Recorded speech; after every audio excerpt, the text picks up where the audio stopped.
of my audio and all of my intro was choppy as hell. But besides all that, good evening. What is it? Good night. It's afternoon. Good night. Good night. Good evening.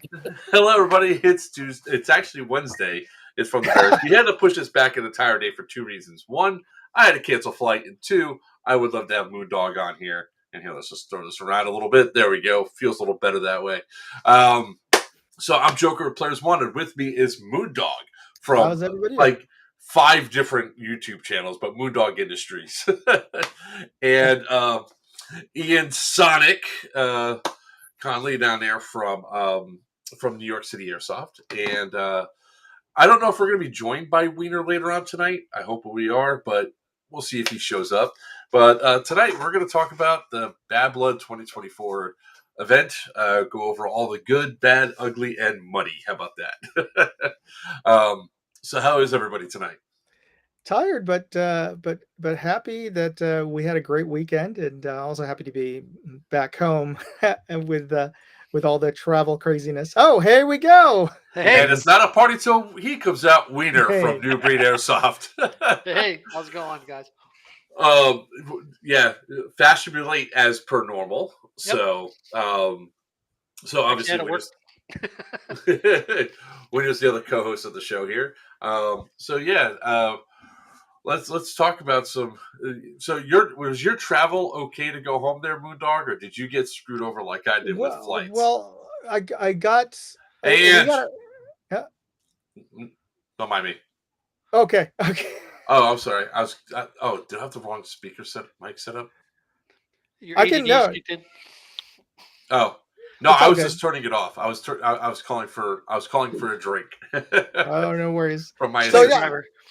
Well, to answer your question, we had to actually the airline asked us to leave a day earlier, but it all worked out. It was fine. Instead of leaving yesterday morning, we left. Instead of leaving this morning, we left late last night. So it all worked. Yeah, just a little. I wouldn't call it jet lag since I'm 3 hours behind now. So, but I'm just tired. Well, for me, it became apparent that there was going to be a problem with the flight back.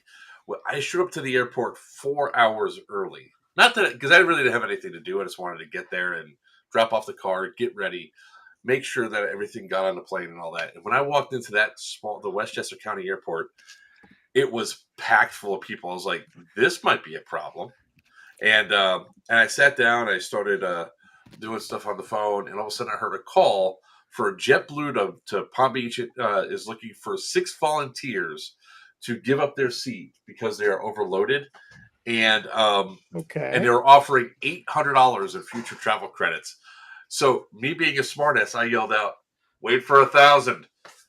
2 minutes later, they said, we're now offering $1,000 future travel credits. Like 2 to 3 minutes later, I said, wait for 1,400. The last 2 people took like 1,200. So I knew there was a problem, and I figured it was the weather. And I was like, all right, well, we should be okay. Well, yeah, my flight was supposed to be at 8, then it was at 10, then it was at 11, then it was at 12. And I should have gone with my gut at 10 o'clock. I should have been like, I don't think we're going home. Let's see what I can get for tomorrow, and at least rented a car or something just to do something to protect myself. But yeah, they knew at 10:12 that they were not going to be having the pilots or somebody on the crew was going to be overtime or timed out, so they would not be able to fly us back. And they didn't tell us until 12:39 a.m. So all the car rental places are closed. All the hotels were on the next one, and then all the good flights for the next day were gone. So I had to go at 8 o'clock at night the next day out of LaGuardia to PBI. It was a nightmare. I didn't get home till like 2 in the morning. Oh, well, you at least got home. I guess that's a good thing. I blame not raffling off my shirt. Not raffling it off? Not raffling off the shirt. Yeah, I did not. They called for it, and I snapped at them. I said, this is not my event, sir. I know Timmy doesn't like that too much. Well, I'm glad you're back, and And Ian, we missed you from, but you had to deal some family tragedy to deal with, and but everybody was looking out for you, and we had a moment of silence for your dad. So Yeah, I really appreciate Sorry all to hear that. that. Thank you very much. Yeah, very sorry for your Oh, loss, yep. sir. It's never easy losing a parent. Yeah, but what are you gonna do? I'm just sad I missed the game. yeah, Yeah. you missed some pretty well. We had good weather for everything other than the afternoon of the game, because compared to the previous week with in the 98-degree, pushing 100. I wish we had the weather the day before the game. Yeah, honestly, rain games don't bother me, but I understand they bother other people, and that's fine. I'm not going to complain, but yeah, rain games are fun. Oh yeah. Well, it really, we showed up and we started doing exactly what we were going to be set to do. We were like, all right, let's get everything set up. Let's get the skirmish system going and all that stuff. And then they were started talking about the weather. And I was like, well, the map's set up. I have all the boxes ready. Let's see what happens tomorrow. Evidently, the night game went really well. People really loved that. They had a good time. We had upwards of 60, 70 people do the night game. Yeah, that's what I heard. Wow. Yeah. So, and that's one of the things I think for next year, if we're going to have a night game, let's advertise it well in advance. So that way they know that there's going to be a night game and that something's going to be going on. So that way people don't they show up and they go, oh. I wish I knew about the night game. Yeah. Yeah. It'll happen if we can tie down all the details. And, there was really it wasn't a last minute thing. It was just that we didn't get 100% that we could run a night game until it was about 2.5 weeks out. So that's the only thing. And of course, next year, if we can tie down those commitments to doing a night game, I would love to do that. And I would also hope that way we can get an accurate count, maybe do a pre-registration, which would also help with the folks who are running the game, because that was the other kind of thing, is that they weren't Ted Primer, who was running the game, wasn't sure how many extra supplies he needed to bring because we didn't have a pre-sign up for the night game. But we'll work on that for next year. The other thing, too, is that if people are going to be doing the night game, they need to be well aware that if you're doing the night game typically starts around 8 o'clock at night. Why are you showing up at 7:45 to chrono your rifle and get pissed when it's like, oh, yeah. Those guys. I mean, I don't know what to tell you. Getting stuck. Sounds like typical airsoft, though. Regular airsoft stuff. That's normal. Yeah, this one was.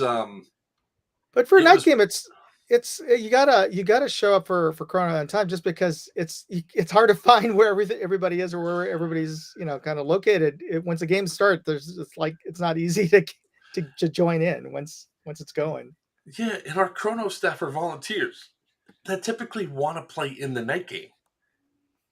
So if they're sitting there wanting to play, all these guys got to have their own stuff chrono too. I will say, even though a couple of people that were yelling at us, and I just thrown them, I was like, what time is it? And they go, well, chrono is supposed to be open until 8 o'clock. I was like, all right, well, it's now 7:50. It's 7:50. The line's there. By the time that these people get through, it's going to be 8 o'clock. And you're coming up now. When does the night game start? 8 o'clock. So you're chronoing now at 7:50? Come on, man. And they go, why don't you go in there and chrono? I was like, because I don't have any eye protection, and I can't read the chronos with my eye protection on anyway. So it can't read the chrono, period. But Friday, a lot of cool. The early crowd was there. There was definitely a different vibe this year than last year. I think it was a more relaxed vibe this year, except for the few people. Oh yeah, for chrono. sure. But I really, the people are all out there. Is like, it's really funny because I meet so many people when I do the travels and all that. People come up to you, goes, hey man, do you remember me? And I was like, I remember your face. And then of course the trash truck starts, I'm gonna get you tomorrow. I was like, okay. He goes, you're not gonna knife me. Okay, we'll see what happens. I meant to ask you, so for those of you who don't hear Joker's AARs about the game, he is notorious for knife killing the COs, the commanders of each of the factions. So how was what was your knife score for Okay, Saturday? Here we so go. let's Here we go. I talk gotta write this about down. let's 44,988 knife kills, right? no. Actually, this year was kind of light in knife kills because the targets of opportunity weren't there. But there was 39 knife kills and 2 radio kills. So yeah, I know Ian's looking sideways like this. In lieu of a knife, which he had, he just used the antenna. whip. I'll, All right. The whip. Okay. I'll explain it when we start talking about Saturday, like because that was like incredibly hilarious all at the same time. But there's a open topic of debate of whether or not I got Doc or not. The CO Deus Ex. I know I hit the front of his gun with the knife as I got shot in the arm and the stomach. So as I swung down, I hit it. But he's saying I didn't. So I wish I just had. TSA stole my GoPro batteries. That was like the only bad thing about all of it. My GoPro batteries got taken out of my bag. And this is your carry-on bag. My check bag. Oh, I put them in the okay. check bag because I put all the stuff inside of the suitcase, and typically I don't put the batteries, my GoPro batteries, in the suitcase. Instead, I put them inside of my carry-on. But my GoPro batteries were not there, so I couldn't record any of it. But oh my god, do we want to jump right to Saturday, or is there anything else on Friday you want to go over, Moondog? Because Friday was still funny in itself. Oh yeah, Friday's good. I don't think nothing was too memorable. I mean, we talked about having a night game, which was great, and Ted and his crew at VOA, that's his team, did an awesome job. Everybody who did the night game said that they enjoyed it. And for next year, we're hoping to do a night game, and we might even there've been requests to do a zombie night game, but we'll see how that goes. I'll leave the actual planning of the night game to Ted or whoever wants to step up and among the staff to host it. I think if we can, if everybody can post up on VOA's website just how much fun they had and how much and on his socials. If you look for Ted Colgrove on the socials, just tell him that you had a great time and you'd love to have him host it. I think just a little bit of a thank you will encourage him to do it again next year. That would be awesome if he does get the people out there to do it again, because it would. Not the GoPro batteries. I was told that the GoPro batteries are fine and they should have traveled okay. I don't understand. Well, I'm just wondering, is TSA cracking down on lithium-ion batteries now for some reason? They've always had a rule about that, but anything that small usually are okay. But it depends on who's working that day, right? That's correct. I brought mine on my carry-on last time. All those, and still got everything checked, but they let them through. They didn't even look at the batteries in a little box. Yeah, I mean but the problem is too, they didn't put an actual thing inside of my bag saying, "Hey, we have these items. Pick them up." So he just there wasn't like the red tape on it that says that this has been TSA opened and inspected. No, I got the white piece of paper. I knew it was going to get inspected because I had the airsoft guns in the bag. I had I had a multi-tool with me. I'm a firefighter. Was a firefighter. I just retired, but we went on a cruise one time, and it was a training cruise. So I was actually training with another guy. We were training the fire teams while we were on the cruise. So we got on the cruise for free. It was a Disney cruise too, on the cruise for free. But everything was labeled. All our stuff was checked through. But they actually busted open my bag and pulled out I had the whole EMT pouch thing with the tools and all that, and they took that out and gave it to me at the end of the cruise. Gave it back to me. I was like, okay, well, you at least got it back. Oh yeah, I got it back. Yeah, they left a letter in there saying you can't bring this on board. I'm like, what are you talking about? I can more stuff on the ship. Yeah, so I went through that. Yeah, no, it was just one of those things. It's like, so this event, the only thing I went there to do was just play and have fun. There was no streaming. There was obviously getting stuff set up with the event per normal, but there's like I guess I'm not recording, so I hope people have video. It's like the So fish story, so there's no proof of the knife kills then. It was just made up. no, I have witnesses. Does People that make a difference? witnessed- It's nothing on video. It's like you bring home that fish, that's this big, and Well, the had to thing let is, it go. You mean like that one right there? Yeah, like yeah. Fake, by the way. That's my stepfather's. I inherited. Moondog went away. Uh-oh, there he is. Yeah. He's back. You can't hear. Sorry, I got a request off the side from Vendetta, so I'll be right back. Okay. I'm gonna do it this way so we don't look all weird. I'll wait for him. I'll wait for him to come back. Did you play the night game in Primer's night game? No. So the thing is, when I'm doing the travel and all that stuff, my Friday nights are typically my networking nights or having fun, hanging out with people, connecting with people I haven't seen all year. So yeah. Okay. Kilo, it might be. I mean, it's Fort Lauderdale Airport. It's not the first time stuff's gone missing. I mean, the GoPros were on me. I must have screwed up. I know I screwed up and I put them inside of my my battle belt pouch because I was like, oh, I'll just put them all in here so I can. Yeah, I was an idiot. I should have kept them inside my laptop bag. But it's the only thing that was missing, right? Of all your stuff. Yeah, the two. Yeah. So yeah, they walked. That sucks. Yep. Is what it is. I have more batteries on the way, so I have my chargers with the batteries, so I'll be fine. It was like big sad moment where I was like, oh, my batteries are gone. Because I was literally going like, where the hell is my shit? Now the other thing too, because of the rain, it probably saved my GoPros because mine have some damage to them, to the outside casing. So, Mr. Wiener, you definitely missed out on a good time, sir. I know. That's why I'm here listening to so I can whimper and weep all the fun time I missed. But I actually saved some money, so it's like, okay, had to weigh it there pretty good. Thank you, DJ. Appreciate you. Moondog's back. All right. Yeah, sorry. So coming back to I guess most of the people also checked in on Friday, and the check-in process went really fast and easy. Yeah, I would say a good over 50% of the people checked in, and maybe less of the less than half of about half chronoed, but I would say about 2/3 of the people checked in on Friday. Yeah.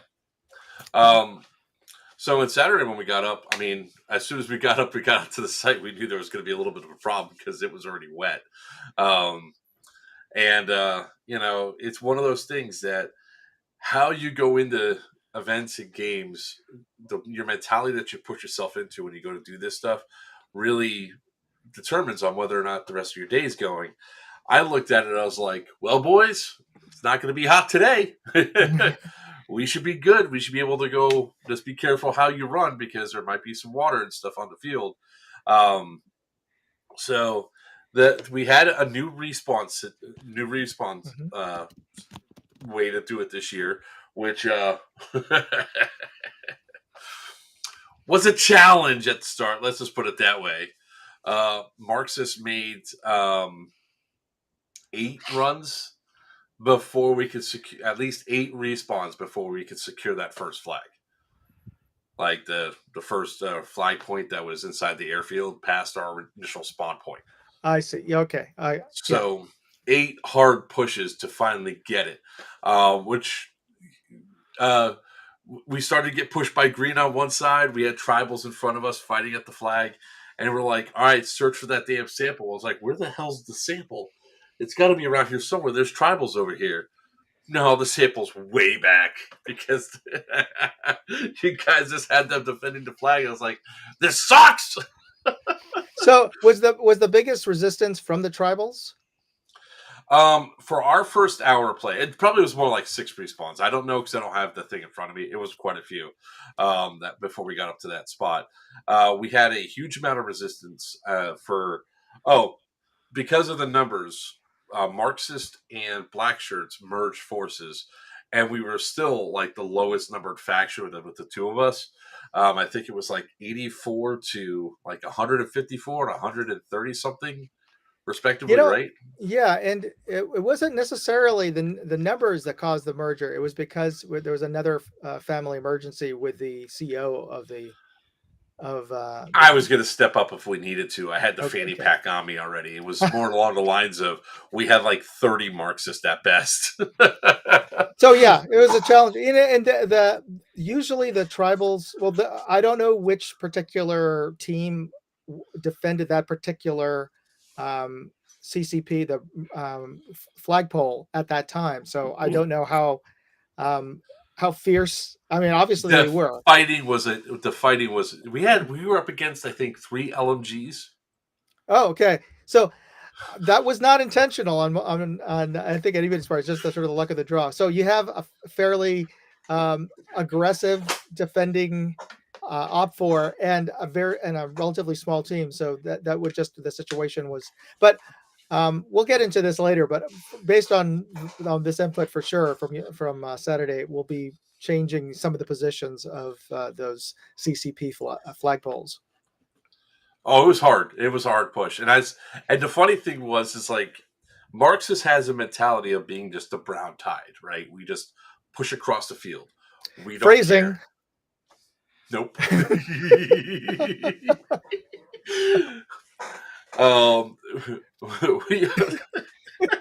I'm just remembering those porta-johns. Oh God. But our job is just to spread out and just flow over the field like a brown tide. And it was just one of those days where it's like I go running up and I just start yelling at people because you have Cordello on one side of me and I'm on the other side. And then we just started yelling, if you don't move, I'll shoot you myself. A guy didn't believe it. And he kept taking cover. I was like, pow! And he goes, the hell? I was like, I told you, move! So we finally took that first flag, and then we saw the tribals down the thing. So we spread out. We're looking. I was like, God, it's got to be down there. It's like, all right, let's start pushing down the road towards where that one spot. I think somebody spawned there last year, way up that road beyond the beyond the airfield. Yeah, beyond the airfield, up that road, all the way down that road. So. Do not remind me of those porta johns.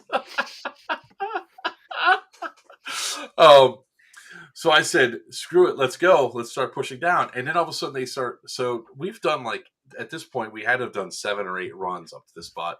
We then tried pushing down and I'm just it's like I'm running. I was like, I'm wet. I'm like, God damn it. Let's just do this. So I finally said, screw it. So I de-kitted to everything except my radio and the admin flag. That's the only 2 things I had on me. And I go, let's go, let's go. I was like, they're shooting at us. I was like, so shoot back. And what I was telling everybody is like, look, I'm walking out here in the open. I'm not taking any cover and I'm not getting hit. Right? You're only getting, and then the guy who's behind cover, he gets hit. He goes, but it's good hit. I was like, well, that's because you're taking cover. Run. So I said, here's how you do it. Watch this freight train. I start running down that road. It's downhill. And about halfway down, I realized, oh shit, I'm not stopping. I was like, so I just scream out, I ain't got no brakes. I kept running down. There was a whole group of dead tribals, and there was like 3 up on the hill. So I turned and was like, witness me. And I went running up there with just my radio. Went up to the first guy. I was like, how you doing? Tap, tap. He goes, good shit. So then I run to the second guy, get him, and then the third one just on my back. I was like, okay, I'm in. And then the Marxists finally made their way down, or the B&T, that's what it was, the black and tan, finally made their way down. We got our first sample, and then we were just going across the thing. So we definitely, in the staff meeting that we had, I think we have a good solution to help with the movement, especially we're still running into the situation where you're running into 3 major armies at a couple of the lock points, which we saw immediately after that. We're like, all right, time for the next stamp. Where are we going? Shit. Was the best way to put it. Just like, because I took all my stuff out to the car, so the only thing I had was my knife and my radio. That was it. And my helmet. So it was like, I started saying, kill the Twybles, with my Spirit Magic helmet. Spirit Magic helmet. And Wiener's losing it. So just imagine if you're sitting out there, Wiener, in the middle of the woods, all of a sudden you hear, kill the Twybles, kill the Twybles. I'd be like, what the hell? You got to come out with you got to come out with a spear and a horn. Yes, that's why I said next time I just got to helmet. have a spear. And just You had the horn, right? Yeah, that's true. That's I don't fair have point. that. Cordillo tried handing me the horn. I was like, I can't blow that thing. I have a full mesh on my face. I was like, I wouldn't be able to blow it anyway. I was like, and I'm not getting rid of my mesh because I got popped right here in my cheek. It sucked. That got underneath. I was like, ow. So, like for the first hour or so, it actually wasn't raining that bad, and there was a lot of stuff that was, there was a lot of good firefights. You could hear stuff going on. What did you see on your side of the field, Moondog? Because I knew you were on the complete opposite side from me. For the most part, there was good movement. I was following the greens first, and then I went over to look for Deus Ex, which had started up way in the north, and they'd actually moved over to another respawn point fairly quickly on. That's the one where you guys dead ragged over to. Yeah, and that's why I knew it was from when you're approaching it from any of the dirt roads. The flagpole is actually kind of obscured by a big tree. Yeah, So we that's why went to the one in the very back because as we started dead ragging over, we saw, I guess, Deus Ex and Green switch poles. So I was like, well, we're not going to start at the Pines Bridge. We're going straight to the back. And everybody's like, why is there a line of Marxists in black shirts just marching behind us? And they shot us. They literally shot us. I have my yellow flag out, so I'm holding the flag up like this. I have a whole bunch of people almost single file behind me and red rags on. And all of a sudden it's like, I was like, ow! Why? I guess enough of the guys either weren't paying attention on whoever's shooting at you, or the players who were walking weren't Everybody was dead ragged. red? They were all, because we bunched up over at the chrono area to get everybody with their dead rags out and everything. So everybody had their stuff out. It was just bad target acquisition. Yeah, for sure. Or they knew who you were and just shot you anyways. There's probably some of that too, but I wasn't wearing a Hawaiian shirt, so. Now, in terms of the rest of the day, it was started drizzling. It was perfectly fine. It was only like later in the afternoon when it really started to come down. 2:00. Yeah, and the biggest issue was everybody's mics.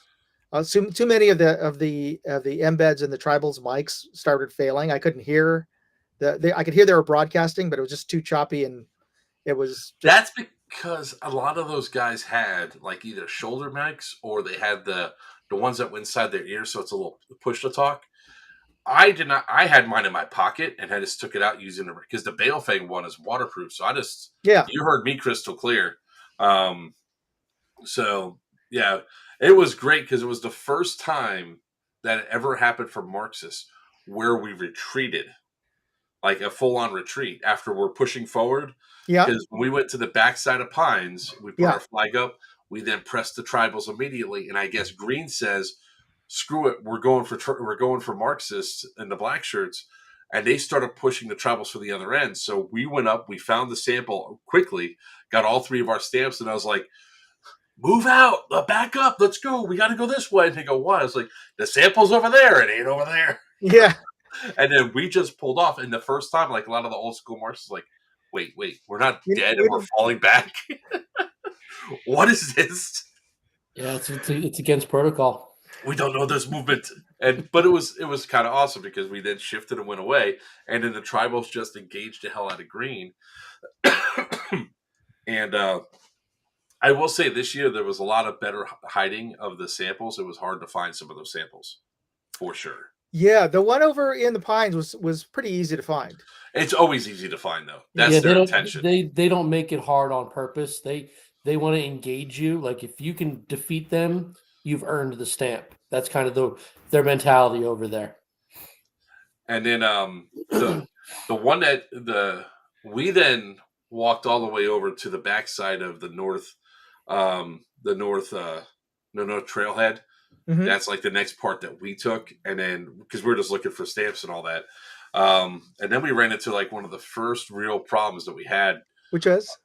when we went up to when Deuce X was in Titman Town, and then we took Skull Tower, Oh, right. and then Yes, I was with you guys with the point. Yeah. so yes, we did find the one near the Fort Kilo, but we came up to we took Skull Tower, and I'm still alive, and all of a sudden it's like Grackles shot Libby. It's like shot us. She got me right in the knee. I was like, "Ow! Ooh! Okay, hit." And all of a sudden, somebody's yelling on that side, asking for an ambulance. So I took the flag out, walked over, and I said, "What's up?" He goes, "Did you guys just take that place?" They go, "Yeah." I was like, "Well, they're shooting." I was like, "All right, well." I was like, you can still flank around the sides. I mean, they could flank around the sides. Just because it's at Skull Tower does not mean that you can't. There's ways to go. As he's talking to me, it was irrelevant because black shirts suddenly come around for both sides and murk everybody in the area. I was like, well, that solves that problem. Have a nice day. And then that's when we moved up to where Deuce X was by that one spot that was really close to. So Ian, right where Titman Town meets the fort, where the road is, Yeah, there was a flag right there. So we come Ooh. walking up, and that's a hard choke point. we can't see the flagpole, right? The only thing we see is like, hey, It's I just because the foliage that was there. So as you come around the foliage, you immediately see some guys standing around. And because I was on the other side of that, I was actually when that happened, I was on the other side over where the Deus Ex guys were, but a little bit further back. And then I heard some shots were being fired into their triage, but it's totally understandable because you guys coming out didn't see the flagpole. Yeah, Well- that location right there is that's a major choke point for like a lot of the field. So yeah, the spawn being shot at being right there, that makes sense. And Well- to be fair, the guys who were in the triage had already taken off their red rags, and once they got there, they tucked it in, so it wasn't obvious at all to you guys that they were. I saw a group of 4 guys standing off to the side. I was like, because when we came around the trees, I was like, hold on 1 second. Is that their spawn? And I said that because I saw 4 guys standing here. Next thing you know, I see everybody that's in front of me lift their guns up and start shooting out. I was like, light them up, boys. Because remember, the only thing I have is a knife and a radio and a helmet. So they shot it, and all of a sudden, everything went like people are screaming, yelling, flags come out. And we're like, all right, hold on. Sorry, we didn't know. It was an honest mistake, so there was no fault on your side for sure because I was there. I saw. I don't know if I'm walking into what I don't know is a respawn, and the people I'm looking at immediately go guns up, I'm shooting back. I don't care that it's your respawn. You're engaged. They didn't go guns up. They did. Well, they had the ones that were right by the flag. The reason why they got fired on from the side. No, it wasn't. The guys who were by the flag weren't guns up. It was 2 guys further closer to you guys. Closer to us, yeah. Oh, okay. You see what I'm saying, right? Yeah, so that's why I'm saying it was an honest mistake. So 2 guys that were alive, we're shooting at your guys, and though you guys were shooting back and also hitting those 4 guys who were at the triage, and so it was just all an honest mistake. Yeah, because they didn't see anybody that was around that one spot. Nobody had a dead rag on. There was a group of, like I said, 4 guys that were like closer to the shop, like about 15, 20 feet away from the flag. There was a group of people there, like 4 or 5, maybe 6 people that were standing there with their dead rags on. This group, I saw people guns up. I was like, light them up. And yeah.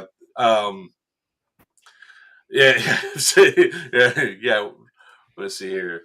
When we saw the flag right next to the fort, we're like, oh boy, yeah, we're getting action right off the rip. Like 75% of it deeped out when we had pretty constant push from Titman. Yeah, it was a strong thing. So we got everything settled, and you went around and you rearranged where that flag was to be closer to the shop, which I think is a better location for it because it puts Titman Town more in play. And we waited. We're like, okay. And then we saw a group of like 8 Deuce X go down towards the ravine. And I was like, oh, I'm so going to stab them. I'm so going to stab them. And like another little like yelling match ensues. It's like, hey, we were told Moondog called over already. We're good to go. And then all of a sudden you're like, no, you guys are like, the players are like, no, we can't. I was like, and I have like the yellow flag, and I was like, hey, bud, calm down, man, calm down. And he's like, who do you think you want? I'm literally waving the flag in his face. I was like, hello, this. And then Moondog and Sid come up, and I was like, not my problem anymore. Goodbye. It was probably some of the most funniest interactions that I had, because I was like, the guy was like yelling at me that I shot him. I was like, bro, I have a knife. And then I got my first set of like 7 kills almost immediately with the knife, because I went down and I killed all the Deus Ex that was down in the ravine. And there were all the guys were saying, you're not going to knife me, I'm going to shoot you. I was like, okay, bro.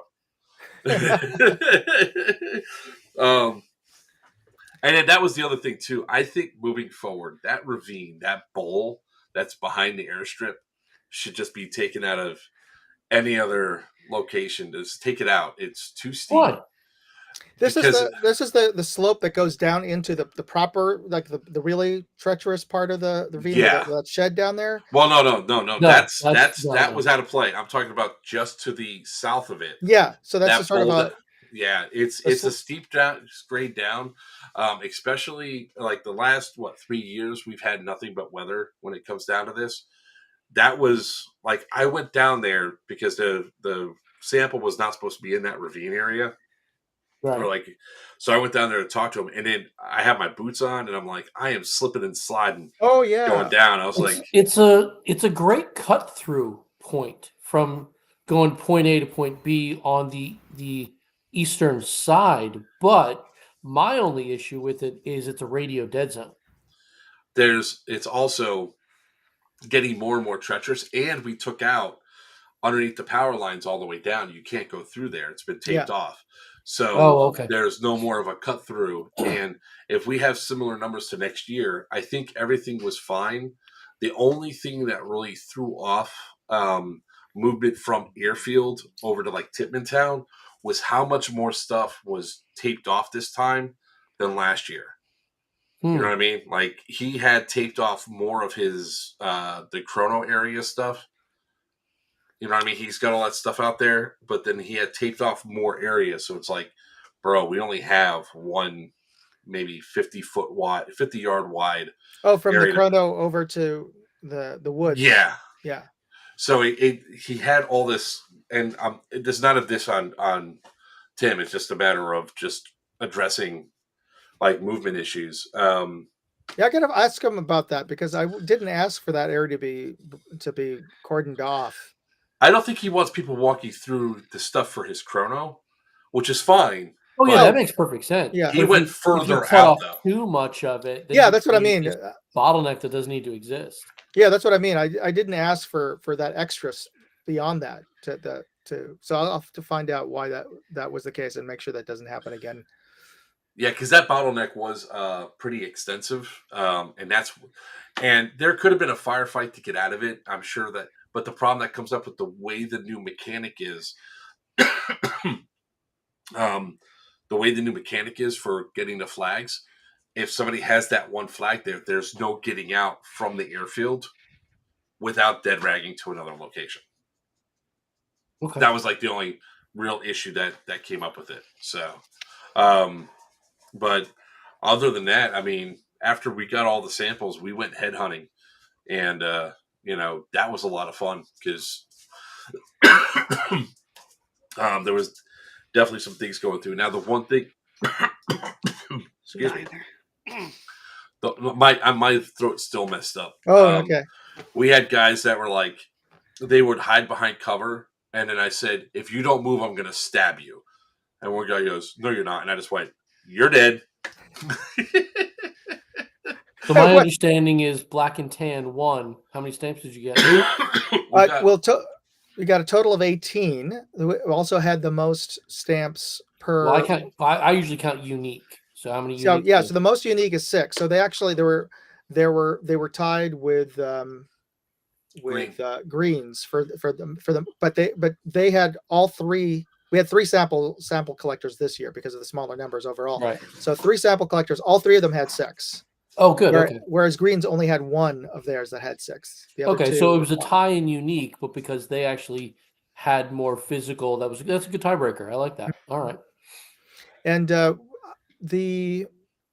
one of the things I'm toying with, and we can talk about this later, is that maybe we do reduce the number of players, because this year was really great in terms of the kind of amount of field area and the amount of players, like around 500 players with the way the field is configured and the CCPs. It really allowed for a lot more movement and maneuver, strategic and tactical. Of course, with a caveat of the way that they were configured and the difficulties that Black and Tan did to get out of their current starting position. But well, like I said, I do have some pretty major ideas to discuss to see, maybe revamping some ideas would actually change gameplay a little bit. So obviously we'll talk about it. But yeah, it sounds good. Yeah, it was on a whole, like when it started like severely pouring, that's when I was going to call in a Moondog and be like, "Hey, Moondog, it's getting treacherous out here. You want to call it?" And I was just like, "I don't want to because I want to kill COs." I was sitting there going through because we're at that point we're actively hunting Deus Ex. They were over in Fort War. We just took Skull Tower. I was like, "We're finding Deus Ex. We're going to kill him." And then that's when the call came out. The rain's getting kind of bad. Do we want to call it? And then just as that happened, I slipped. And I took 5 steps forward. I turned around. I was like, nobody saw that. I was like, it's getting kind of treacherous out here. Do you want to give it 15 more minutes and we can call it? And then we were waiting for Green to respond back. I guess the only team that really had a problem was Green because they felt spawn trapped. At that point. At that location? It was just before, it was like 20 minutes before that because we were CO hunting. So we were going to that back. They were in the back corner at the north end of Pines. Pines. Okay. Yeah. And Deus Ex had them surrounded and they weren't letting them out. So because they were trying to go after their CO. Yeah. And then we were coming up from behind. And it's like, man, I can't use the information I just got from the admin channels. I really want to go in there and just murder everybody and then take the CO stamps. But then they asked, can we please dead drag someplace else? I was like, yeah, I mean, we had to do it. And, I can understand the level and the frustration. They had 3 respawns in a row where they just got murked real fast. But then Deus Ex didn't go for the CO, so... Weird, statistically, over the last few years, Green's Army is actually the team that I've dead ragged to different locations of the field more than anybody else. I wonder why that is. Hold on. It's only 2 teams got dead ragged this year. No, but my point is, you let them dead rag out. I think I moved them at least once or twice last year. I've definitely moved them a couple times because they were spawn trapped in other years. Yeah, Green's Army always gets bogged down in something. It's weird. And for being one of the larger teams. Yeah, right. Yeah. You think that they could fight their way out of it. So I wonder what that is. Interestingly, just looking at the history of it, we're getting a lot more turnover. So it's sadly for the Marxist fans, the winners have been rotating consistently for the last 3 events. Well, we took the win this year. Deus Ex won last year. That's right. Yeah. All because because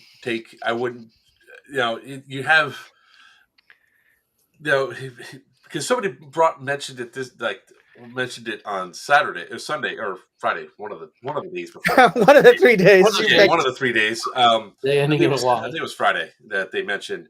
Well, last year because when Cordell and I agreed to merge, he goes, somebody came up and they go, well, last year wasn't you the one that said that you didn't want to take the win? I was like, I can't be the person that sits there and says a definitive yes or no, right? It can't fall on me like that. I have a channel. I don't want favoritism. I'd rather take the loss. What the hell? we can hear you. No, I know. It said in my ear. It said auto shutdown initiated. I was like, "Why are you shutting down, you piece of crap?" Yeah, it was just like one of those things. It's like last year's little fiasco.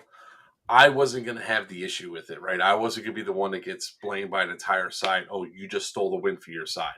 Now, if it was like, say I was on green and it was Deus Ex versus Marxist, I probably would have given it to Marxist, but is what it is, and I just stayed out of it. It's like you make that decision. And we did, and, yeah, heard about it, but I'd like to think that everybody that we choose to, help us with this event is a professional in what they're doing. And if you can't accept the decision that basically all 20 of us at the time made, well, I mean, I tell this story about my mother-in-law. It's not about her, but like we use her as an example. If you wake up and you go about your day and you deal with an asshole here or there, they're assholes. If you go about your day and everybody you deal with is an asshole, maybe it's not them. Yeah, Mark. Everybody's not an asshole in my world, though. There's a few. Just you. There's a couple. Yeah. So like if you're gonna choose to take on our invitation to work staff, if you can't accept the decision that we've laid down and even in committee discussed, maybe it's not for you. That's all I'm saying. Yeah, there's definitely that. The biggest thing is when you're in leadership, you have to have the ability to understand that you're not there to win the game, and that sometimes you have to lose in order to make sure the integrity of the game is kept up.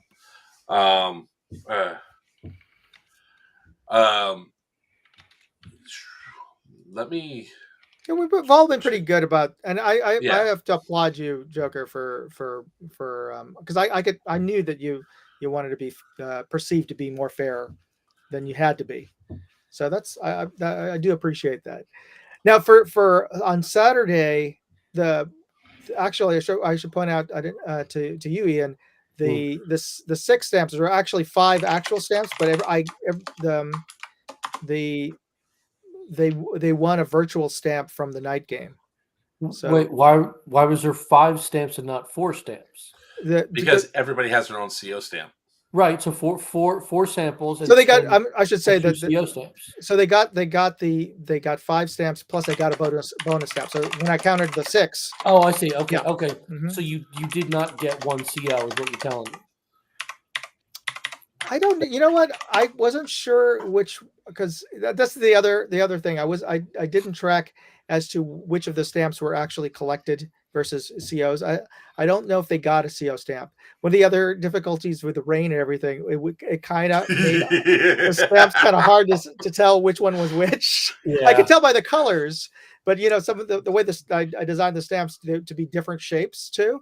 But yeah, the chips kind of melted. I've dealt with that on on super hot ones where I get a bunch of stamps that just came out of somebody's pocket. I'm like, no thank you. Well, there is that famous one where I got sent. He goes, "Why is it all sweaty?" That in itself was kind of hilarious. It's so this time it's our samples were 2 of our 3 sample collectors had them dry, right, with the pockets they had them in. The third guy, that's the one that I showed you, was it is welded shut. and then I took them from them and I walked them up front. And I was like, I probably should have had them keep them in their pockets because this is getting wet. Ziploc bag. Yeah, it was kind of freaking hilarious. It was when that rain really started coming down, it's okay, so it got called early, right? And when it got called early, technically all 4 COs, because I was like Yeah. leading to Marxist. But all the COs were on the field. There was only 3 there's only 3 COs though. So we know where Deuce X was, we knew where Green was, and the black CO was the black shirt CO was still on the field. So nobody left early. Now, a lot of people did leave the field, but at the end of the day, we still had 50 plus strong for black shirts and Marxists together. Deuce X had like 80 or 90 people still on the field. You could have kept going.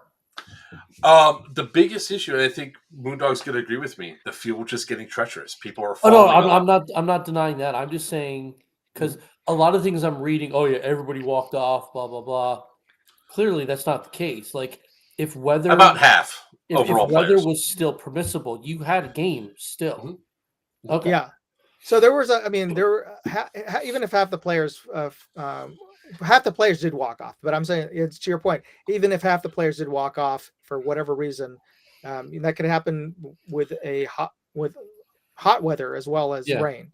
But with all the COs on the field, you still had a viable game. Yeah, we did, and that game was going strong. The only thing you have to look at, and that's what a lot of people just don't understand, is like, when you're dealing with a strictly outdoor AO like EMR, right? You have to look at player safety, and not to knock EMR at all, but EMR has elevation. The structures do get slippery because of the paint. In fact, wasn't there like one tribal injury? slip. Yeah. Well, I don't know if it wasn't a serious injury, but one of the tribals slipped. Mark knows exactly where this is. There's that gangplank on the south side of the fort that is it's a slip and slide. Yeah. Mm-hmm. So it's when it boils down to it, it's like, the reality is the worst thing that could possibly happen when we're doing events is to have an insurance claim happen. Yeah. Because at that point we know that the AO is getting dangerous because of the rain. We are now going to lose our insurance protection because now we're going to be negligent so people can play on the field. It just doesn't. I mean, nobody likes to hear, people being. I just realized how bad my collar was. We don't need nobody. Still it's bad. Not better. It's not good. It's still bad. I know. I saw it. I can't figure out which side it is. Your left side. Yeah. We have to make sure everybody's safe. And even then, one of the greatest things about the game is I didn't hear once from anybody on black shirts or Marxists. I didn't hear a single person call your hits. Yes, that's a good point. That's an excellent point. The only time things got heated was when the CPs got shot, and it was an honest misunderstanding. And then the subsequent right after that is when they decided to walk not in the direction you were supposed to go, but walk over to an area where they could be shot, and they got shot. It's like it's on a whole, the vibe was like probably one of the least confrontational bad bloods that we've had since I've been going. That's great. Like that, at least that's how I feel. There was hardly any screaming, hardly any yelling. Mostly everybody. I saw that was because I got to see more of the field than you did. From all the different factions, every time I stuck around with them, I didn't have to deal with somebody pawing me over. Like he's not calling their hits. So everybody played really well and fairly. Yeah. And that's ultimately what we want, right? We want everybody to have a good time out there because ultimately we're all out here out in the woods, dressed up like toy soldiers with our toy guns, shooting each other with plastic BBs. Or in my case, I'm stabbing people with a plastic knife. Or a radio antenna. Or a radio antenna. Oh, God, I wish I had that on camera because that would have been the funniest thing possible. Is showing at us like, Now, I know one of the tribals that was in that area had his camera on because I had to come down the hill and I was like, is there a sample over here, guys? Are you moving the sample? Because we're not supposed to have the sample be moved. Because I know you had a few new tribals this year, right? I just want to make sure nobody was moving that sample box. No, they were clear about that. That's why I was one time it was a concern that were they locked up? Been moved. Yeah, they were. Yeah, they were. It was just because of where the tribals were at around that one respawn point, and then all those tribals moved. Had to been 150 yards all the way back. I was like, where the hell is this sample? But on a whole, it's like I enjoyed the aspect of the gameplay, and the players out there really, really, really seemed to have a good time. Those few that were complaining, I can understand people that get pissed off when their gun goes down. Yeah. Shit happens, right? There's also the reason why I did not bring my AAG. That's why I was like, you know what? It's starting to rain. I'm going to put my gun away. I could carry a knife. I'm good with this. You know, for someone who's played multiple rain games, I've never had a problem with an AEG in the rain. So I'm not saying it doesn't happen, but I've never had a problem. Gate Titans can have an issue. There's a famous video that I have for my Gate Titan during North vs. South 1 when the skies opened up, and it was a night game, and all of a sudden my gun just goes full auto and does not shut off until I disengage the battery. Oh, the water got water got. Well, that sounds like a bad seal on your gate, but that's just me. Yeah, but it happens. But it was shut up, Wiener. Now, when it comes to the people complaining about, you know, the rain and walk off and stuff like that, and on one hand, like I said, rain games are fun. Suck it up and deal with it. But like you said, the big thing is, especially with me not being there, there was only 2 actual red shirt admins on the field. You had Moondog and Phil, right? Yeah, Vimo. So and with radio starting to foul up, God forbid something happens, we don't know. So we have no choice at that point because we can't effectively maintain safety.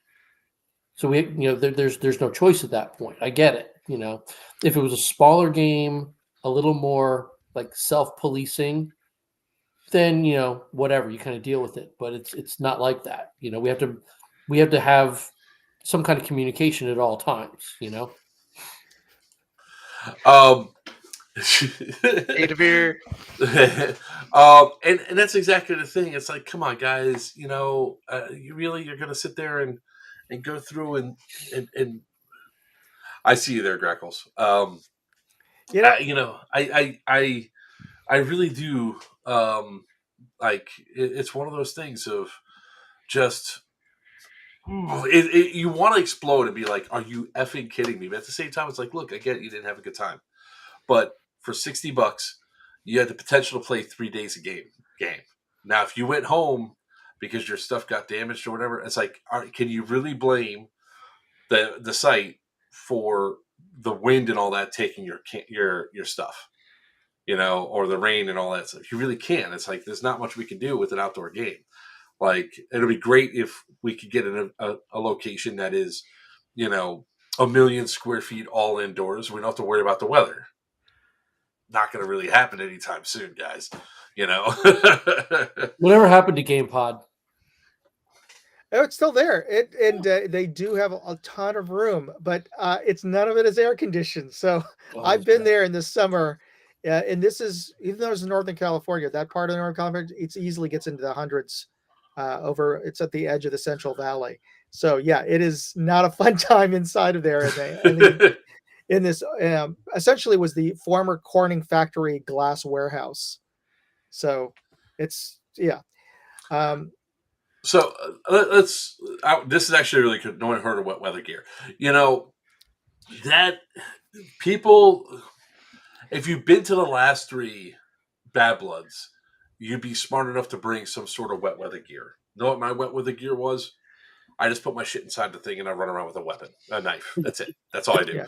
You know, it's like, that's my wet weather gear. But I know that if they're going out to a location, that there's a possibility rain's going to be at this event, especially the time of year we have it.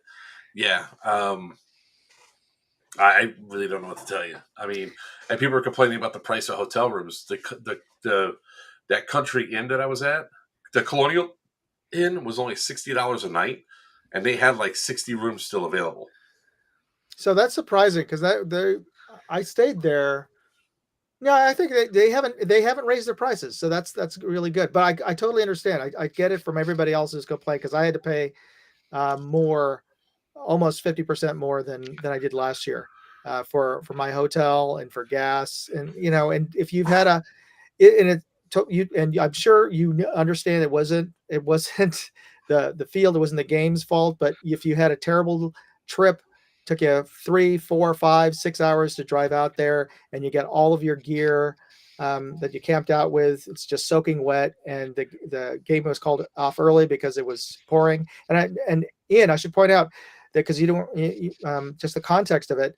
When I called it, I polled all the COs at about 2:15, saying, "Do you want to keep on going?" And I was waiting for everybody, because I was fine with going, but then I couldn't hear some of the folks getting back to me. Sure. And we eventually said, guys, how do you feel? And they said, and everybody actually, when I finally got a hold of everybody, and I had to go through some of the embeds to get their radios to talk to the COs, everybody said, yeah, we should call it. It was it was still coming down bad enough that when we had to delay the start of the raffle. Yeah, that's what Phil and Cardell told me. The raffle was at what, 6? 6, yeah, just because it just didn't stop raining. It stopped raining about I'd say about 5-ish for a bit, and then it actually started coming back. We actually still had the raffle in the rain, because the rain started coming back after 5. So, but we couldn't call the raffle on early at the regular time again, because I was worried that people had left to go dry out, or and we get pissed that they missed the raffle. So we could have started at 5 o'clock, because it was actually drier than 5 and 6 o'clock. But yeah, it was. Let's talk about the raffle for a second. What, and the how many? Okay, normally we only. I heard about that. Normally we only give the one ticket to every player, but because this year, I decided that, what, because of the lower numbers will allow the charity. I gave the charity 200 tickets, and said, okay, if anybody wants to donate to the charity can give you an extra ticket. So folks started donating. It was donating. We didn't see any of it. It goes directly to the charity. So the charity raised $1,400 that day. So that was awesome. So, but some of the folks got rolls of tickets. But to be fair, though, I spent $420. So there you go. No, but to keep it even fair, all of the donation AEGs and prizes that were given by Jackal, by ZKT, and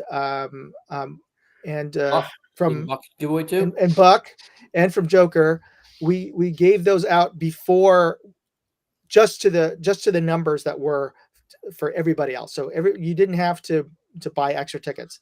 It was the latter half of the last, I think, 6 or 7 AEGs that Evic had in the raffle that were open to everybody who also bought extra tickets. So yeah, so I won 6 times. I won 3 rifles, and I won 3 Odins. 2 Odins went flying back into the crowd, and when I mean by flying, one went flying and just landed in Doc's hands. I gave 1 rifle to a kid. The other 2 are going to be raffled off, and all that. So it really was. It was a good time. So it was a great time. Hey guys, I gotta have a hard stop on this. So yeah, I do have Grackles here in the green room to do her apology, if that's all right. Do you want to be on here for that? Yes. Okay. So just to preface, there was an incident that happened in the zombie game, and the player who was the victim in this grenade kill was very, very upset and very angry, and understandably did not want to talk to the person who initiated this. But the person was very sorry and wanted to apologize. I don't know which tribal player that was the victim in this. So this is who we're having come up right now. I mean, sorry, the perpetrator of the incident. Grackles, are you there? Yep. Moondog making it sound like I've been cuffed and thrown away. You're a disembodied voice in the yeah. Where'd he go? Moondog said he had a hard stop. Are you there, because I think Moondog's coming through. All right, Grackles. The floor is yours. Can you guys still hear me? Oh yeah, we can hear you just fine. Oh yeah. Hey, Grackles.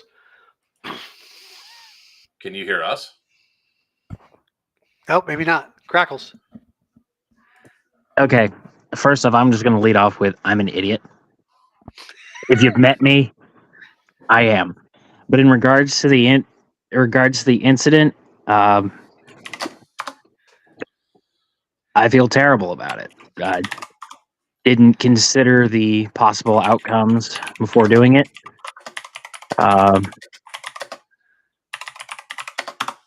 And I didn't think. I just did, and because of that, something happened that should have never happened. I want to ensure the community that such an action will never happen from me again. And I hope that the tribal player who was involved is okay. From what I saw, there were no injuries, but I would like to extend an offer to them. If there is any damage whatsoever to their equipment from my actions, I will replace said damaged equipment. Oh, damn. That's out, Kadaver. Yeah, I think that's kind of fair. Throwing that was a tag in AFG 6, right? That you. Let me go check my rigging. I'm pretty sure it's a tag. It was a tag in, and I'm pretty sure it was an AFG 6. We bought it at Jackal. Well, Yeah. I'm going to cut Grackles off for a second. I was on the phone. Was it just a close contact grenade? No, he put it in a dump pouch, thinking it was funny, and it blew up into person's dump pouch, and it was not funny.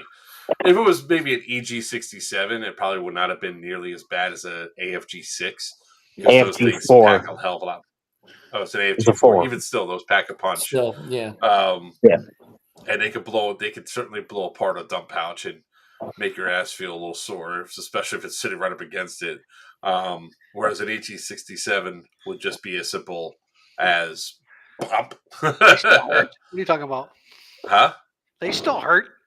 Oh yeah. Oh, don't worry, Wiener. We're gonna find out real soon. Well, that's very kind of you to be willing to replace any damaged gear. That's good. Yeah. So I mean, if that tribal player is watching, listening, please reach out to me or Moondog, and we'll make this right. Yeah, I honestly didn't think about it. I just did, and I didn't have any answers. He asked at one point, "Why would you do that?" And I couldn't put words together to try and say this sooner, but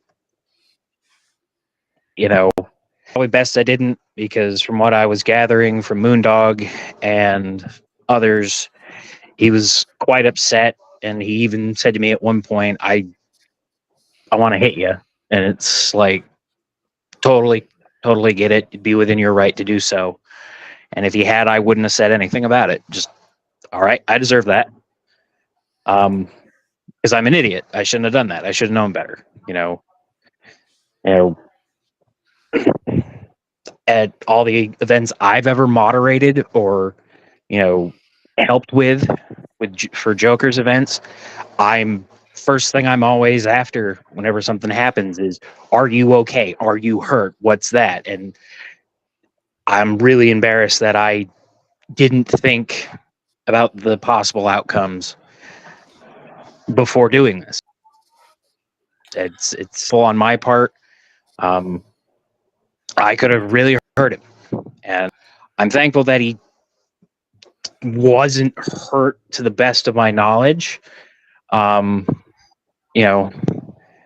just kind of sad that I ruined his event, and I hope it doesn't taint him from coming back to Bad Blood next year or any other event. I I hope I haven't ruined the sport for him. As I said, I'm an idiot. I messed up big time, and the only thing I can do now is apologize and extend the offer to replace any gear that was damaged.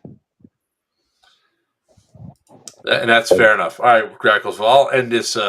I'll put you out of your misery here. So we'll go ahead and end that apology. Hopefully, it gets back to the guy. He reaches out and all that. Realize that you just were trying to, make a joke and not really doing anything malicious. So, thank you for accepting the responsibility and being professional. Hey, that's all I can do in this situation is just try and be a big person and own my mistake and try and make it right. So, hopefully they reach out, even if it's just to say, we cool, great. If not, totally understand. I'd be upset too. But yeah, if there is any damage, I hope they reach out and I'll see what I can do about getting them replacements. All right, great. Thank you. All right. See you later. Later, All Grackles. right. All right.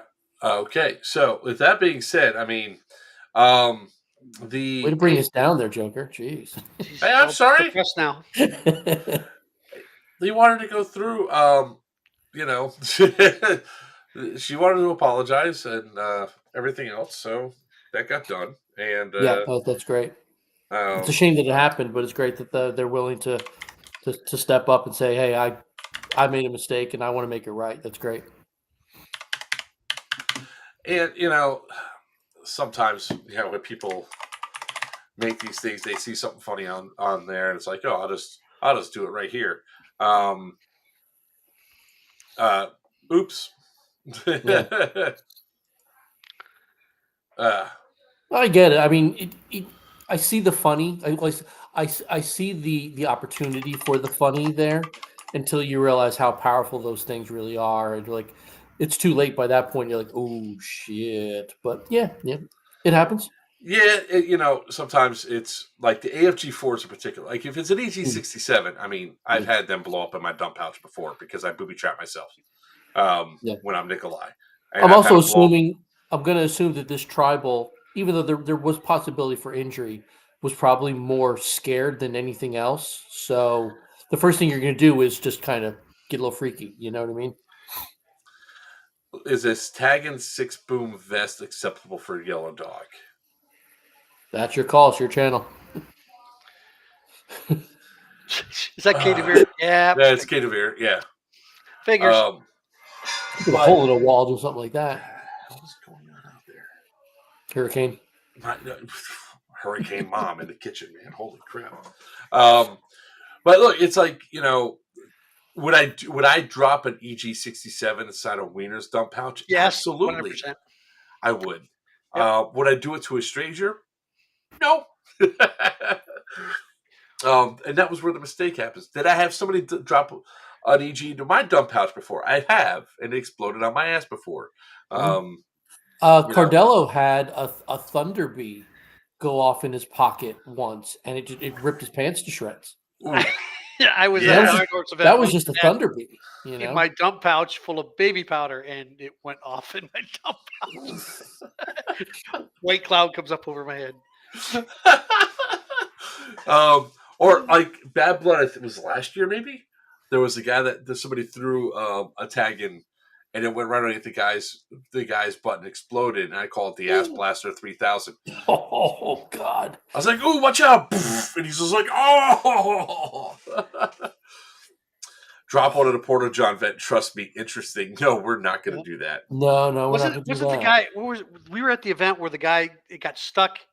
Yes, right there, and it blew up right beside his head. Like it was tossed. It wasn't like anything malicious. It tossed, it skipped, and it just got caught and caught the guy right in the here. It got stuck right by his with his on his face shield. On his face shield ear pro, and exploded right there. And that was probably before the redesign, so those things were brutal. Oh right? yeah, yeah. And there was so many people who witnessed it. We just saw it. I mean, it's on video. It's a video somewhere. Wow. Yeah. Oh, I have it. Yeah. I don't know where it is, but I have it.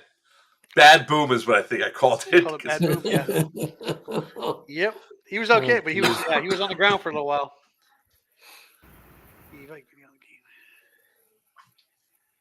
I don't know.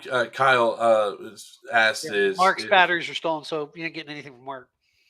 I know that dude. That sucks so bad. I'll remind you of that every time. There was such great moments during the game. It wasn't funny. I don't know if I know that they had a couple of people out there with recording. If Evic does put out a video, it's usually about 6 months later, and they'll call it "This is Airsoft 2024." So just keep a lookout for that. If they had a videographer out there, granted, because I wasn't there, so I don't know. But yeah, usually it's about 4 to 6 months, and they'll call it "This is Airsoft." And I mean, like I said, on a whole, like if you guys are upset about the weather, shit happens. So there's not much we can do about it. If you're upset with that, I won 6 items. Next time, buy raffle tickets. I donated everything, and all those 3 guns are not even going into my collection. They're going to be re-raffled off at future events. Oh, so you won raffles? Oh yeah, dude! I paid $420 in those raffle tickets. Oh, that's fine. You deserve it. That's fine. But I was on the phone when you guys were talking about that. So good for you. Yeah. When they had the extras, I was like, I'm going to go downstairs and I'm going to go spend some money. I won 3 rifles and 3 Odins. I tossed. You could have paid for my plane ticket off. I could have gone that weekend with that $400. Yeah, but I wouldn't have got anything in return except a whole lot of ass chewing. Yeah, that'd be an annoyance. You got to pay extra for that kind of action. But the way I looked at it was, I was like, all right, there's a high probability I'm going to win 1, if not 2 rifles. And I was also doing the math on what we can get from our thing, because every raffle that we do goes towards Damien's gene therapy. Right. And there's a new gene therapy medication that just came out that he could get into, that he's got to do all his testing and all that. But if he gets approved for the testing, it's a 1-shot, 30% muscle growth, and it costs $3 million. Our out of pocket $60,000. Okay.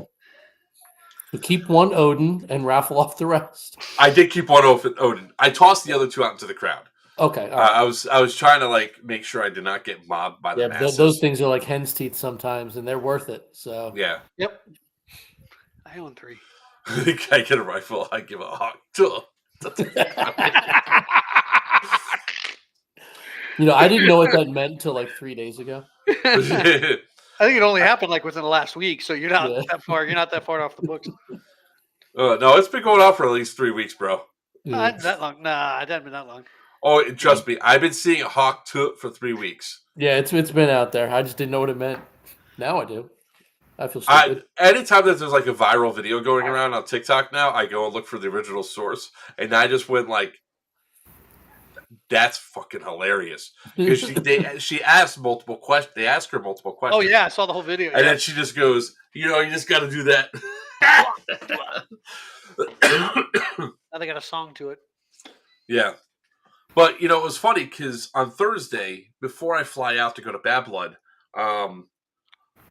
Wednesday night we're driving around, we're getting stuff done, and my daughter goes, hey, because whenever where the local pet store is, there's a funeral home, and they had a hearse for sale outside of it. Yeah, so we kept driving by it, and we drive by 4 or 5 times, and Ange finally turns to me, she goes, look, if you get me a hearse, I will learn to drive. If you buy the hearse, I'll learn to drive. And I was like, how much is the hearse? So we go there, meet the guy on Thursday. Before I fly out, I do the deal for the hearse. And then we picked it up yesterday. Of course, the brake lines failed when I got it home. Is it a Caddy? It is a Cadillac hearse, yeah. It is a black Cadillac hearse. And it came with a coffin. Oh, I mean, the rail's fine, but ew, no.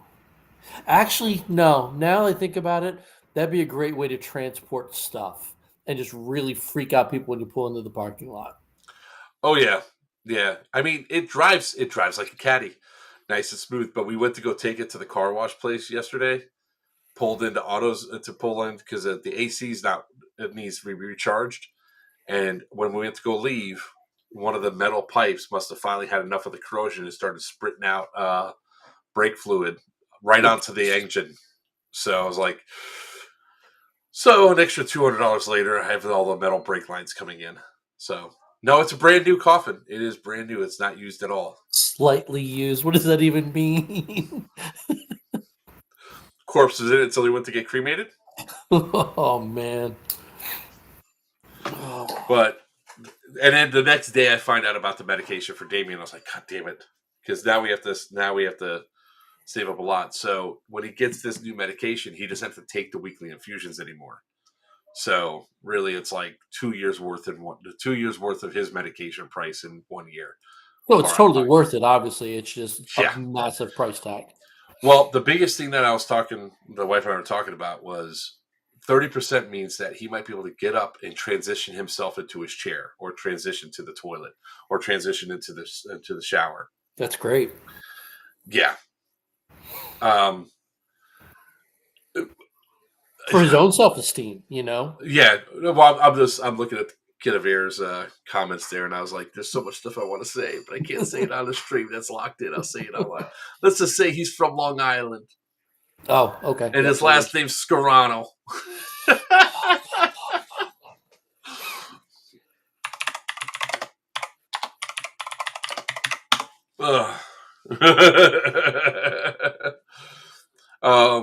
But yeah, it was. I had a blast. Now, unfortunately, when I woke up on Sunday, I could not play. I overexerted myself the day before.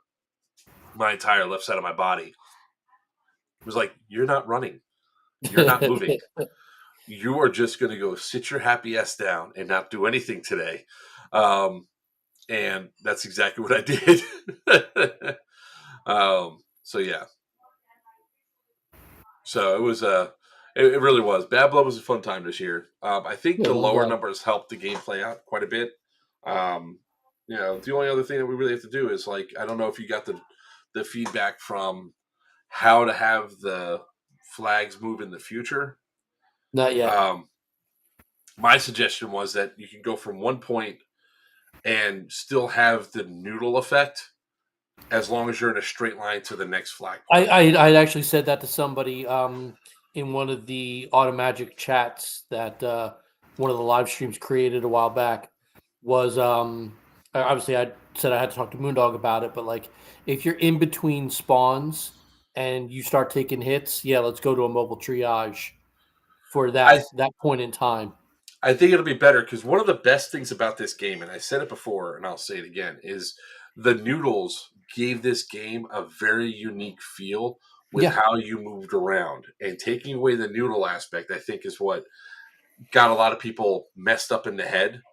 Yeah. But if we still use the same sort of thing where we use the jumping points between the respawn points, I think it'll work. I think that, especially like when we had the dead rag all the way to Pines, we went a direct line to Pines. We went directly to that thing. So it's like, I didn't want to dead rag that far, but there was nothing else I could do, because where everybody else was around us, it's like they have all the points close up. So might as well, let's just head out that way. So really, the only options I foresee are either cut down the number of static flag points and allow mobile triages, or increase the amount of flag points. You know what I mean? So go from, what was there, 8, 6, 8.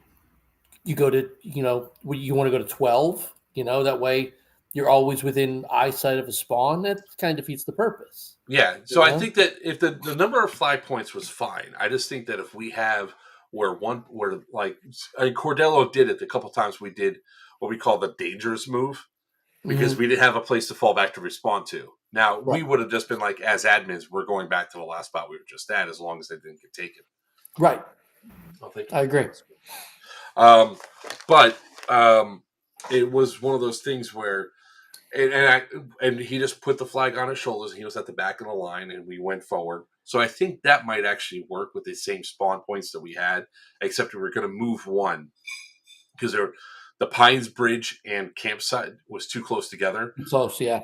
You needed one more towards the backside of Fort War. And I think having one directly on that road between Tippman Town and the fort, that's got to move. That can't stay there. He moved it back to by the shops, and that worked okay. better. Right. So, okay. So at least then there's mobility, there's movement, and we could have the ability to not be stuck in that spot. Because the first and I always said it was like 8 respawns. I think it was more like 5 or 6. So for the first hour, we couldn't get to our first extra respawn spot because of the fighting that we were going up against. Right. But if we had the ability to, all right, well, we moved the triage up to 50 feet. All right, we got stopped. We moved the triage up another 50 feet. We got stopped. We moved another triage up to 50 feet. Now we just got to get to that flagpole.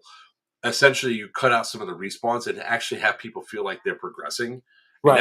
And that's what they really like. They like the movement and progression. Yeah, that was my biggest argument when we first talked about it at the beginning of the year, was the uniqueness of the mobile triage and the ability for the game to be constantly moving. I felt that was a massive draw to the game. The idea of keeping the mobile triage in play and then having these kind of backup hard respawns more for like safety and regrouping, that makes more sense to me. Yeah. So yeah, I'm all for discussing it and going to a mixed system, bringing back the mobile, because it keeps you engaged, and you're not worried about, okay, well, we got to walk this 200 feet back to this flagpole, and then we've lost all this ground. We know the sample is only another 100 feet up the way, and we got to fight for it again. Kind of takes the fight out of some people. You know what I mean? Yeah, and that's how I had to put my stuff down, man. I did so many runs on the first 40 minutes. I was like, yeah, absolutely. So other than that, I mean, had a good time. Mobile triage should be able to run and capture for points. It's not that style of game. I mean, Bad Blood is really meant to just be a BB dump fest of fun, low rules, and just all around. Just you get a lot of trigger time in and have a lot of fun just sitting there doing this stuff. So, Bad Blood isn't about the kill tallies and the win. It's about just being there. It's definitely about my knife kills. Fine. It's about the knife kills. That's fine. But it's not about the being the Uber operator. It's about just being out there. Yeah, and it was fun. I mean, I honestly really wish I had Wiener with me because we can't hear you, brother. Nope. There he goes again. It's Boomer and his technology. He can't hear shit. Thing is, I'm probably older than he is. He's gonna be 60. Okay, never mind. But it's a lot of fun. Yeah. We're gonna go back next. I mean, we're gonna have it next year. All the people that are bitching and complaining about it now, like even Cordello goes. Now we can hear you. Now you can hear me. Now it's not through the headset though. Well, yeah. What was Cordello saying? Like he was saying at the start of it, this is gonna be my last Bad Blood. Then of course we do what we do, and he's like, all right, maybe it's not my last Bad Blood after all. Yeah, I thanked him for his giving it his all for his last Bad Blood. And he says, yeah, about that. I think I'll be back. I was like, yeah. You will. Can you hear me now? Yeah, we can hear you. So, with that being said, guys, it's an hour and a half. Shriveled up and everything. I think it's a good ending point. We had a great time. Everybody did their apologies.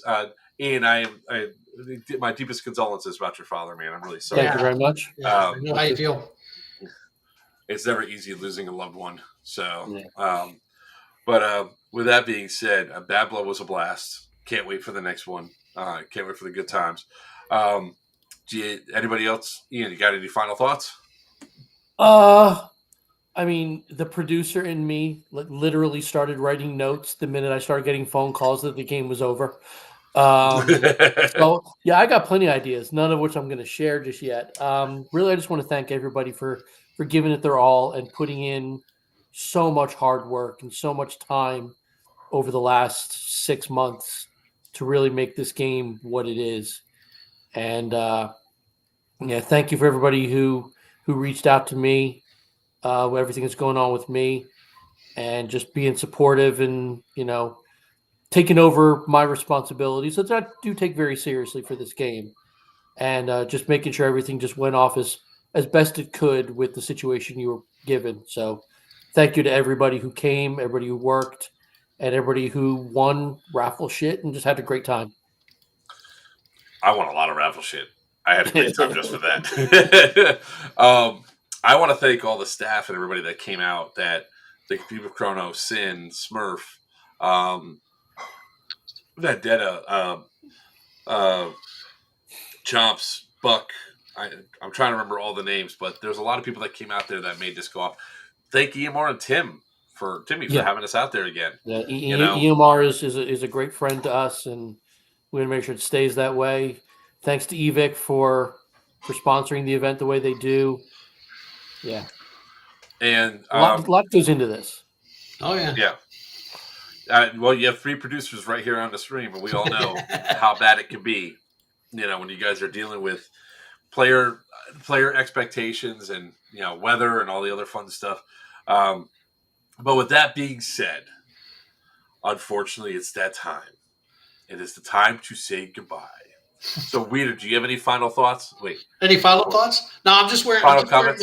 my geared stuff for my event coming up the end of October for Operation Backyard, JW Barbecue Crew. That should help you out. I was wondering where the hell that came from. You like that? I was going to ask you about it. That's my son-in-law's. My son-in-law's barbecue crew. So he gave me the hat and the shirt, and I got a long sleeve shirt too. And they actually kicked butt. I was trying to get him to come over and be a judge, but unfortunately, he'll be on a Disney cruise that weekend. Anyways, with all that being said, that's our show for tonight, ladies and gentlemen. I am Joker for Players One. With me is Mr. Ian Sonic from New York City Airsoft. And it's not a party till he comes out, Wiener from New Breed Airsoft. Until next time, may your BBs fly true and your opponents always call your hits. Good night. Squirrel!